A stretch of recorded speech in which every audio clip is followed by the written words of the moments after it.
ನಮಸ್ಕಾರ ಎಲ್ರಿಗೂ. ತುಂಬ ಜನ ತಾಯಂದಿರಿಗೆ ಆಗಲಿ ಅಥವಾ ಬ್ಯುಸಿ ಮಾಮ್ಸ್ಗೆ ಆಗಲಿ ಹೌಸ್ ವೈಫ್ಸ್ಗೆ ಆಗಲಿ ಬೆಳಗ್ಗೆ ಎದ್ದ ತಕ್ಷಣ ಏನು ಟಿಫಿನ್ ಮಾಡಬೇಕು, ಬ್ರೇಕ್ಫಾಸ್ಟ್ ಏನು ಮಾಡಬೇಕು, ಮಕ್ಕಳಿಗೆ ಏನು ಟಿಫಿನ್ ಮಾಡಿ ಕಳಿಸ್ಬೇಕು, ಲಂಚ್ ಬಾಕ್ಸ್ ಏನು ಪ್ರಿಪೇರ್ ಮಾಡಬೇಕಂತ ತುಂಬ ಕನ್ಫ್ಯೂಷನ್ಸ್ ಇರುತ್ತೆ. ಸೊ ಅಂಥ ಟೈಮ್ನಲ್ಲಿ ನೀವೇನು ಮಾಡ್ತೀರಾ ಅಂದರೆ ಜಸ್ಟ್ ನಮಗೆ ರಾತ್ರಿ ಉಳಿದಿರೋಂಥ 1 ಕಪ್ ರೈಸ್ ಇದ್ದರೆ ಸಾಕು, ಇನ್ಸ್ಟೆಂಟಾಗಿ ನೀವು ಮಕ್ಕಳಿಗೆ ಬೇಗನೆ ಬ್ರೇಕ್ಫಾಸ್ಟ್ನ ರೆಡಿ ಮಾಡ್ಬೋದು. ತಡವಾಗಿ ಎದ್ದರೂ ಕೂಡ ನೀವು ತುಂಬಾ ಕ್ವಿಕ್ಕಾಗಿ ತುಂಬ ಈಸಿಯಾಗಿ ನೀವು ಈ ದೋಸೆನ ಮಾಡ್ಬೋದು. ಸ್ನೇಹಿತರೆ, ಯಾವುದೇ ರೀತಿ ಬೇಳೆ ನೆನೆಸೋದು ಬೇಡ, ಅಕ್ಕಿ ನೆನೆಸೋದು ಬೇಡ, ತುಂಬಾ ಸುಲಭವಾಗಿ ನೀವು ಮಾಡ್ಬೋದು. ಬನ್ನಿ ನೋಡೋಣ. ಮೊದಲಿಗೆ ಒಂದು ಮಿಕ್ಸಿ ಜಾರ್ ತೊಗೊಳ್ಳಿ. ಮಿಕ್ಸಿ ಜಾರ್ಗೆ ನಾನಿಲ್ಲಿ ರಾತ್ರಿ ಉಳಿದಿರುವಂಥ 1 ಕಪ್ ಆಗುವಷ್ಟು ಅನ್ನವನ್ನು ಹಾಕ್ಕೊಳ್ತಾ ಇದ್ದೀನಿ. ಯಾವುದೇ ಅಕ್ಕಿಯಿಂದ ಮಾಡಿರೋಂಥ ಅನ್ನ ಆಗಲಿ, ಅನ್ನ ಸ್ವಲ್ಪ ಉದುರಾಗಿದ್ರೂ ಪರವಾಗಿಲ್ಲ, ಸ್ವಲ್ಪ ಮುದ್ದೆ ಆಗಿದ್ರೂ ಪರವಾಗಿಲ್ಲ, ಯಾವುದಾದ್ರಾಗಲಿ ಒಟ್ಟಾರೆಯಾಗಿ ರಾತ್ರಿ ಉಳಿದಿರುವಂಥ ಅನ್ನ ಆಗಿರಬೇಕು. ಸೊ ನೋಡಿ, ಈಗ ತಂಗ್ಳನ್ನ ಅಂತಾರಲ್ವ ಅದು. ಈಗ 1 ಕಪ್ ಆಗುವಷ್ಟು ನಾನು ಅನ್ನವನ್ನು ಹಾಕ್ಕೊಂಡಿದ್ದೀನಿ. ನೆಕ್ಸ್ಟ್ ನಾನಿಲ್ಲಿ ಅರ್ಧ ಕಪ್ ಆಗುವಷ್ಟು ಮೊಸರನ್ನು ತೊಗೊಂಡಿದ್ದೀನಿ.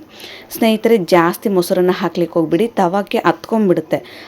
1 ಕಪ್ ಆಗುವಷ್ಟು ರೈಸ್ಗೆ ಅರ್ಧ ಕಪ್ ಆಗುವಷ್ಟು ನೀವು ಗಟ್ಟಿ ಮೊಸರನ್ನು ತೊಗೊಳ್ಳಿ. ಯಾವ ಕಪ್ ಅಳತೆಯಿಂದ ನಾನು ಮೊಸರನ್ನು ತೊಗೊಂಡಿದ್ದೀನಿ ಅದೇ ಕಪ್ ಅಳತೆಯಿಂದ 1 ಕಪ್ ಆಗುವಷ್ಟು ರವೆಯನ್ನು ತೊಗೊಂಡಿದ್ದೀನಿ. ಬಾಂಬೆ ರವೆ ಅಂತಾರಲ್ಲ, ಚಿರೋಟಿ ರವೆ, ಸೂಜಿ ರವೆ ಅಂತಾರಲ್ವ, ಸಣ್ಣದಾದ ರವೆಯನ್ನು ತೊಗೊಂಡಿದ್ದೀನಿ. ಈಗ ಸ್ವಲ್ಪ ಮೊಸರಲ್ಲೇ ಸ್ವಲ್ಪ ನೀರಿತ್ತಲ್ವ, ಅದನ್ನ ಚೆನ್ನಾಗಿ ನೀರಲ್ಲೇ ಹಾಕ್ಕೊಂಡು ಈ ಥರ ಒಂದು ಸಲ ಮಿಕ್ಸ್ ಮಾಡ್ಕೊಳ್ಬೇಕಾಗುತ್ತೆ. ಅಂದರೆ 1 ಕಪ್ ರೈಸ್ಗೆ 1 ಕಪ್ ಸೂಜಿ ರವೆ, ಅರ್ಧ ಕಪ್ ಆಗೋಷ್ಟು ಮೊಸರನ್ನು ಹಾಕ್ಕೊಂಡು ಚೆನ್ನಾಗಿ ಮಿಕ್ಸ್ ಮಾಡ್ಕೊಳ್ಳಿ.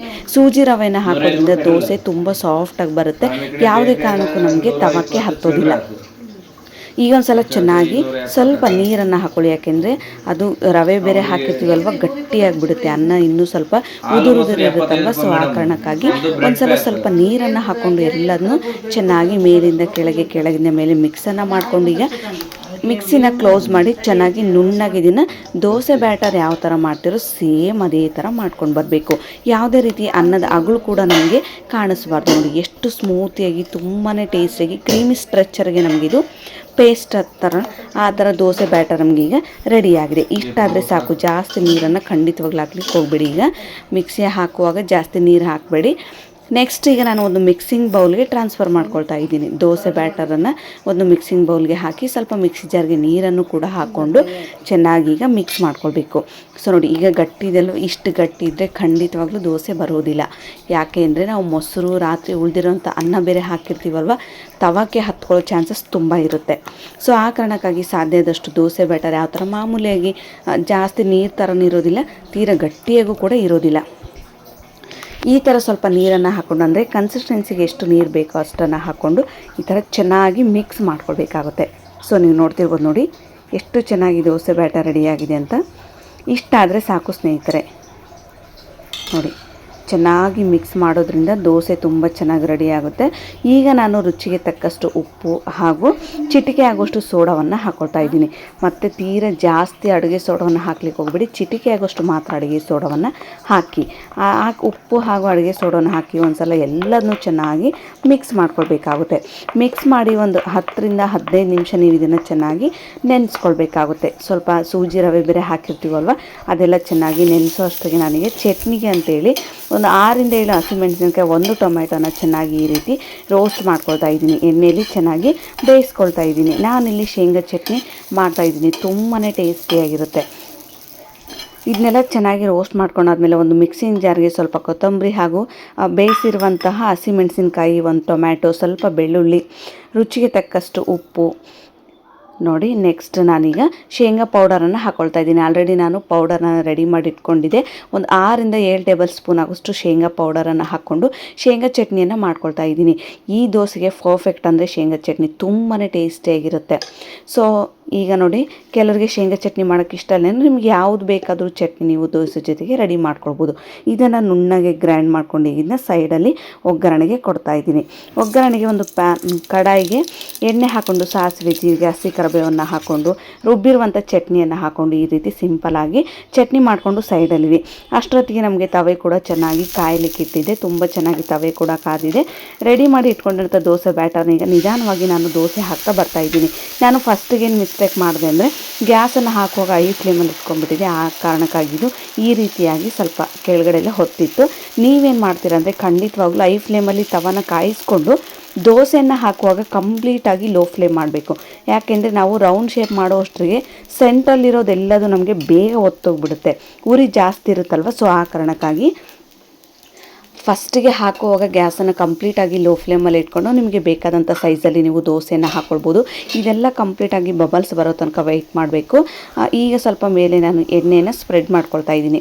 ಸೊ ಈಗ ಉಲ್ಟಾ ತಿರುಗಿಸ್ತಾ ಇದ್ದೀನಿ ನೋಡಿ. ಫಸ್ಟಿಗೆ ಗ್ಯಾಸನ್ನು ಹೈ ಫ್ಲೇಮಲ್ಲಿ ಇಟ್ಕೊಂಡು ದೋಸೆ ಹಾಕಿದರೆ ಈ ಥರ ಆಗುತ್ತೆ. ಸೊ ಆ ಕಾರಣಕ್ಕಾಗಿ ನೀವು ಆ ಥರ ಮಿಸ್ಟೇಕ್ನ ಖಂಡಿತವಾಗ್ಲೂ ಮಾಡಬೇಡಿ. ಸ್ವಲ್ಪ ಆಯಿಲ್ ಬ್ರಷಿಂದ ಚೆನ್ನಾಗಿ ಎಣ್ಣೆ ಎಲ್ಲ ಈ ಥರ ಸ್ಕ್ರಬ್ ಮಾಡ್ತಾಯಿದ್ದೀನಿ. ಈಗ ನಿಧಾನವಾಗಿ ಉಲ್ಟಾ ತಿರುಗಿಸ್ತಾ ಇದ್ದೀನಿ. ಸೊ ನೀವು ನೋಡ್ತಿರ್ಬೋದು ಸ್ವಲ್ಪ ಸೆಂಟ್ರ್ ಸೈಡಲ್ಲಿ ಒತ್ತಿದೆ. ಈ ಥರ ಮಿಸ್ಟೇಕ್ನ ನೀವು ಮಾಡಬೇಡಿ. ಗ್ಯಾಸನ್ನು ಲೋ ಫ್ಲೇಮಲ್ಲಿ ಇಟ್ಕೊಂಡು ಹಾಕಿ ಎಲ್ಲನೂ ದೋಸೆ ಬ್ಯಾಟರ್ ಎಲ್ಲ ಅಂಚಲ್ಲೇ ಹಾಕಿದ ಮೇಲೆ ಈಗ ನೋಡಿ ನೆಕ್ಸ್ಟ್ ಇನ್ನೊಂದು ತೋರಿಸ್ತಾ ಇದ್ದೀನಿ. ಈಗ ಗ್ಯಾಸನ್ನು ಕಂಪ್ಲೀಟಾಗಿ ಲೋ ಫ್ಲೇಮಲ್ಲಿ ಇಟ್ಕೊಂಡು ಸ್ವಲ್ಪ ನೀರನ್ನು ಇದಕ್ಕೆ ಹಾಕ್ಕೊಂಡು ಈಗ ನೋಡಿ ದೋಸೆ ಬ್ಯಾಟರ್ನ ನಿಧಾನವಾಗಿ ಈ ರೀತಿ ಹಾಕ್ತಾಯಿದ್ದೀನಿ. ಎಷ್ಟು ಚೆನ್ನಾಗಿ ಬರುತ್ತೆ. ಇಷ್ಟಾದರೆ ಸಾಕು, ತೀರಾ ದೊಡ್ಡ ಸೈಜಲ್ಲಿ ಮಾಡಲಿಕ್ಕೆ ಹೋಗಬೇಡಿ. ಇಷ್ಟಾದರೆ ಸಾಕು ಸ್ನೇಹಿತರೆ. 2 ಸ್ಪೂನಿಂದ ನೀವು ಹಾಕ್ಕೊಂಡ್ರೆ ಸಾಕು. ಇದೇನು ದೋಸೆ ಎಲ್ಲ ಹಾಕಿದ ತಕ್ಷಣ ನೀವು ಗ್ಯಾಸನ್ನು ಹೈ ಫ್ಲೇಮಲ್ಲಿ ಇಟ್ಕೊಳ್ಳಿ. ಈ ಥರ ಸೆಂಟರ್ ಸೈಡೆಲ್ಲ ಬಬಲ್ಸ್ ಬಂದಾಗ ನಮಗೆ ಕಂಪ್ಲೀಟಾಗಿ ದೋಸೆ ಹಿಟ್ಟೆಲ್ಲ ಚೆನ್ನಾಗಿ ಕೆಳಗಡೆ ರೋಸ್ಟ್ ಆಗಿದೆ ಅಂತ ಅರ್ಥ. ಈಗ ಸ್ವಲ್ಪ ಎಣ್ಣೆನ ಹಾಕ್ಕೊಳ್ಳಿ. ಈ ಹಿಟ್ಟಿಗೆ ಸ್ವಲ್ಪ ಈ ದೋಸೆ ಮಾಡೋದು ಸ್ವಲ್ಪ ಎಣ್ಣೆ ಜಾಸ್ತಿನೇ ಹಾಕ್ಕೊಳ್ಳಿ. ತುಂಬ ಸಾಫ್ಟಾಗಿರುತ್ತೆ, ತಿನ್ನುವಾಗ ರುಚಿ ಕೂಡ ತುಂಬ ಚೆನ್ನಾಗಿರುತ್ತೆ. ಸೊ ಆ ಕಾರಣಕ್ಕಾಗಿ ಸ್ವಲ್ಪ ಎಣ್ಣೆನೆಲ್ಲ ಹಾಕ್ಕೊಂಡು ಒಂದ್ಸಲ ಈ ಥರ ಚೆನ್ನಾಗಿ ಅಂದ್ಕೊಂಡು ಉಲ್ಟಾ ತಿರುಗಿಸ್ತಾ ಇದ್ದೀನಿ. ನೋಡಿ ಎಷ್ಟು ಚೆನ್ನಾಗಿ ಬಂದಿದೆ ಅಂತ. ತುಂಬ ಸಲ ನಮಗೆ ಬೆಳಗ್ಗೆ ಬೇಗ ಇದ್ದ ತಕ್ಷಣ ಏನು ಬ್ರೇಕ್ಫಾಸ್ಟ್ ಮಾಡಬೇಕು, ನಾಷ್ಟ ಏನು ಮಾಡಬೇಕು, ಕ್ವಿಕ್ಕಾಗಿ ಯಾವುದಾದ್ರೂ ಮಕ್ಕಳಿಗೆ ಲಂಚ್ ಬಾಕ್ಸ್ ಪ್ರಿಪೇರ್ ಮಾಡಬೇಕು ಅಂದ್ಕೊಂಡಾಗ ಖಂಡಿತವಾಗ್ಲೂ ನೀವು ತುಂಬಾ ಈಸಿಯಾಗಿ ನೀವೇನಾದರೂ ಬ್ಯಾಚುಲರ್ಸ್ ಆಗಿದ್ರೆ ಅಥವಾ ಬ್ಯುಸಿ ಮಾಮ್ಸ್ ಆಗಿದ್ರೆ ಖಂಡಿತವಾಗ್ಲೂ ನೀವು ರಾತ್ರಿ ಉಳಿದಿರೋಂಥ 1 ಕಪ್ ರೈಸನ್ನು ನೀವು ಇನ್ಸ್ಟೆಂಟಾಗಿ ಬ್ರೇಕ್ಫಾಸ್ಟ್ನ ರೆಡಿ ಮಾಡ್ಬೋದು. ಸೊ ನೋಡಿ ತುಂಬಾ ಈಸಿಯಾಗಿ ಕೂಡ ನೀವು ಮಾಡ್ಬೋದು. 2 ಕಡೆ ಕೂಡ ತುಂಬ ಚೆನ್ನಾಗಿ ನೀವು ರೋಸ್ಟ್ ಆಗೋ ತನಕ ಎಣ್ಣೆ ಹಾಕ್ಕೊಂಡು ಬೇಯಿಸ್ಕೊಳ್ಳೋದ್ರಿಂದ ತುಂಬ ಸಾಫ್ಟಾಗಿ ನಿಮಗೆ ದೋಸೆ ಕೂಡ ರೆಡಿಯಾಗುತ್ತೆ. ಸ್ನೇಹಿತರು, ನೀವು ಮಕ್ಕಳಿಗೆ ಲಂಚ್ ಬಾಕ್ಸ್ ಕಟ್ಟಿದರೂ ಕೂಡ ಇವಾಗ ಎಷ್ಟು ಸಾಫ್ಟ್ ಆಗಿದೆಯೋ ಮಕ್ಕಳಿಗೆ ಲಂಚ್ ಬಾಕ್ಸ್ ಕಟ್ಟಿದಾಗೂ ಕೂಡ ಅಷ್ಟೇ ಸಾಫ್ಟ್ ಆಗಿರುತ್ತೆ. ಇದು ಯಾವುದೇ ರೀತಿ ರೋಸ್ಟ್ ಆಗೋದಿಲ್ಲ. ಸೊ ನಿಮಗೇನಾದರೂ ಬೇಳೆ ಅಕ್ಕಿ ನೆನೆಸಿ ರುಬ್ಬಿ ಮಾಡೋಷ್ಟು ಟೈಮ್ ಇಲ್ಲ ಅನ್ನೋರು ಇನ್ಸ್ಟೆಂಟಾಗಿ ನೀವು ಬ್ರೇಕ್ಫಾಸ್ಟ್ನ ಖಂಡಿತವಾಗ್ಲೂ ಟ್ರೈ ಮಾಡ್ಬೋದು. ಇದೇ ರೀತಿಯಾಗಿ ನಾನು ಉಳಿದ ಹಿಟ್ಟಿನಿಂದನೂ ಸಹ ಈ ರೀತಿ ದೋಸೆನ ಹಾಕ್ಕೊಳ್ತಾ 2 ಸೈಡ್ ಕೂಡ ತುಂಬ ರೋಸ್ಟಾಗಿ ಬೇಯಿಸ್ಕೊಳ್ತಾ ಕಂಪ್ಲೀಟ್ ಮಾಡಿದ್ದೀನಿ. ಗ್ಯಾಸನ್ನು ಬೇಯಿಸುವಾಗ ಐ ಫ್ಲೇಮಲ್ಲಿ ಇಟ್ಕೊಳ್ಳಿ. ಐ ಫ್ಲೇಮಲ್ಲಿ ಇಟ್ಕೊಂಡು ಚೆನ್ನಾಗಿ ನೀವು ಬೇಯಿಸ್ಕೊಳ್ಳಿ. ಇಷ್ಟಾದರೆ ಸಾಕು. ಸೊ ನೋಡಿ 1 ಕಪ್ ರೈಸಿಂದ ಈ ಥರನೂ ಬ್ರೇಕ್ಫಾಸ್ಟ್ ಮಾಡ್ಬೋದಂತ ನಿಮಗೇನಾದರೂ ಖಂಡಿತವಾಗ್ಲೂ ಗೊತ್ತಿಲ್ಲ ಅಂದರೆ ಈ ರೆಸಿಪಿನ ನೀವು ಟ್ರೈ ಮಾಡ್ಬೋದು. ಫೈನಲ್ ಆಗಿ ನಾನೀಗ ಒಂದು ಪ್ಲೇಟಿಗೆ ಹಾಕಿ ತೋರಿಸ್ತಾ ಇದ್ದೀನಿ. ನೋಡಿ ಎಷ್ಟು ಸಾಫ್ಟಾಗಿದೆ, ಹೂವಿನಷ್ಟು ಸಾಫ್ಟಾಗಿದೆ ಈ ದೋಸೆ ಬಂದುಬಿಟ್ಟು. ಇದ್ರ ಜೊತೆ ಸಿಂಪಲ್ಲಾಗಿ ನಿಮ್ಗೆ ಯಾವ್ದು ಬೇಕಾದರೂ ಈಸಿಯಾಗಿರೋಂಥ ಚಟ್ನಿನ ನೀವು ರೆಡಿ ಮಾಡ್ಕೊಳ್ಬೋದು. ನೋಡಿ ನಾನು ಎಷ್ಟು ಯಾವ ಥರ ಮಾಡಿಸ್ತೀನೋ ಅದೇ ರೀತಿಯಾಗಿ ನನಗೆ ದೋಸೆ ಕೂಡ ರೆಡಿಯಾಗಿದೆ. ನೀವೇನಾದರೂ ಇನ್ನೂ ನನ್ನ ಚಾನಲ್ಗೆ ಸಬ್ಸ್ಕ್ರೈಬ್ ಮಾಡಿಲ್ಲ ಅಂದರೆ ಸೊ ಲೈಕ್ ಮಾಡಿ, ಶೇರ್ ಮಾಡಿ ಹಾಗೂ ಸಬ್ಸ್ಕ್ರೈಬ್ ಮಾಡೋದನ್ನು ಮಾತ್ರ ಮರಿಬೇಡಿ. ಈ ರೆಸಿಪಿನ ನೀವು ಟ್ರೈ ಮಾಡಿದರೆ ಖಂಡಿತವಾಗ್ಲೂ ಕಮೆಂಟ್ಸ್ ಬಾಕ್ಸಲ್ಲಿ ಫೀಡ್ಬ್ಯಾಕ್ ತಿಳಿಸೋದನ್ನು ಮಾತ್ರ ಮರಿಬೇಡಿ. ಸಿಗೋಣ ಮತ್ತೆ ಮುಂದಿನ ವೀಡಿಯೋದಲ್ಲಿ. ಧನ್ಯವಾದಗಳು ಸ್ನೇಹಿತರೆ.